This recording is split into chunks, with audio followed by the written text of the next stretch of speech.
Hi everybody. So I want to talk a little bit about flying monkeys and other supplies and how you can correctly identify them. So in some of the other videos I've talked about a situation with a coworker where I'm supporting her in going no contact and remaining no contact. It's been a battle for her, but so far she's staying mentally strong and she's getting stronger every day, which is really awesome to see. But she had a surprise happen to her, and that was she confided in somebody who she thought was a friend, confided a bunch, and lo and behold, this friend went and told her ex what she said, and so then she got this confrontational message from her ex saying it was a huge mistake to go talk to blah blah blah whatever, you know, he hates you, and just got this tyrannical response from him.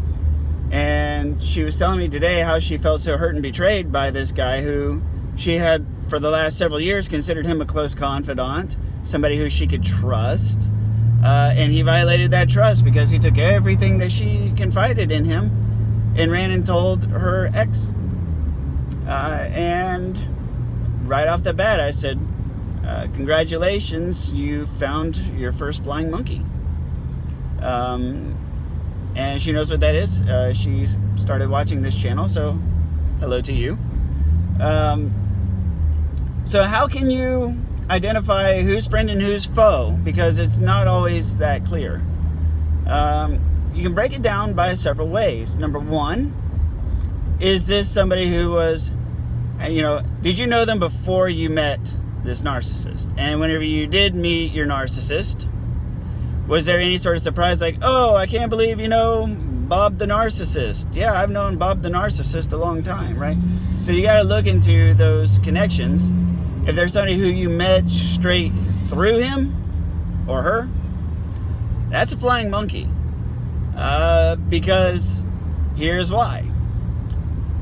Narcissists are adept at separating supply, at isolating supply, and preventing supply from communicating. So it's sort of like, ranching. If you're a rancher and you have horses, there's a difference between the horses in the paddock and wild horses, right? So you're the horse in the paddock, you're the workhorse, they put the blinders on you. A workhorse serves a particular function. They don't let the horses out in the wild. They want the horses with the blinders, right? Wild horses are out in the open, they're wild and free, right? So here's the thing, they want you to have your blinders on to as much as possible. They want you focused on your job and the work that you're doing. So the people who your narcissist has exposed you to are the people that he has willfully and consciously wanted you to be exposed to. They're his wingmen, wing women, wing person, wing pronoun, whatever. Wingers, Niner, Bravo, Tango, something, dark side. So, yeah, bottom line is, if this is somebody that you knew in your relationship with the narcissist, and they're not like one of your lifelong friends who you've known from school and childhood, they're probably a flying monkey. Because narcissists don't want anybody in their life that serves no purpose, period. They want their flying monkeys around to do their bidding and to make them look more popular and to increase their feelings of power. And they want their supplies to give them the things that they want. And they are very, very good at keeping their supplies separate from each other. So that's how you know. So how can you identify who's a supply? Look for the people that they are highly critical of, or the people that they hate, the people that they despise, right? a very common tactic if somebody's married or having a relationship. They might refer to somebody as, like, my wife is, yes, I'm technically married, but we're not like happily married. We just haven't gotten a divorce. We live our own separate lives, blah, blah, blah. She's psycho crazy. She treats me terribly, so they'll paint somebody, in a negative light like that. When it comes to coworkers,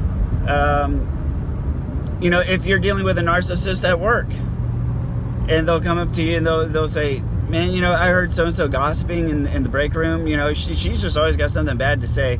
Like, whoever it is that they're talking bad about, or they'll say, I heard Sarah in the break room today talking about how you look like you gained weight. Guys, she's a bitch, I'd be careful what you say around her or bring around her. They make these little statements to sequester you, to cut you off. My ex used to do something where she would say, she used the term mean mugging, as in somebody's giving her a dirty look. We'd go to the grocery store and she'd be like, that lady's mean mugging me. Or, she'd say something like, a family member, like my mother, for example, she'd say, your mother was giving me this mean look the whole time. And I'd be like, I didn't notice it. She goes, well, yeah, she was waiting till you weren't looking. They give you these little snippets of negativity about the people in your life to disconnect you one at a time. They give you these negative,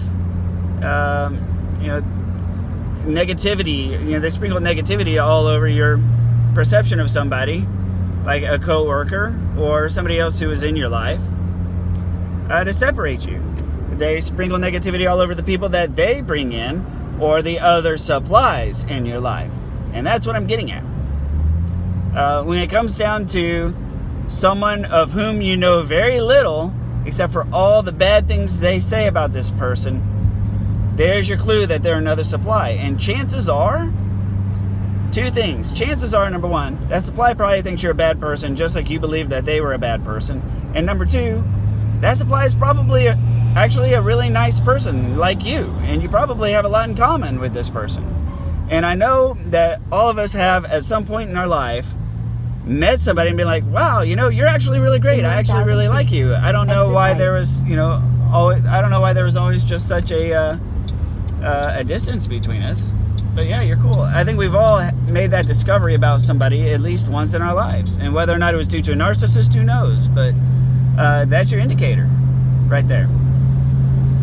So look for the people who you had no previous association with.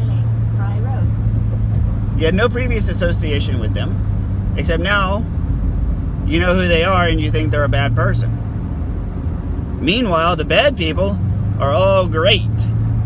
They're all great and wonderful and super close and buddy and high-fiving and throwing the football to each other and locker room talk, whatever it is that they do. So there you go. That's all I got. Please like, comment, or share. If you've had any experiences of inadvertently discovering a flying monkey, tell your story. I'd love to hear it. Thank you very much for watching. I'll see you on the next video.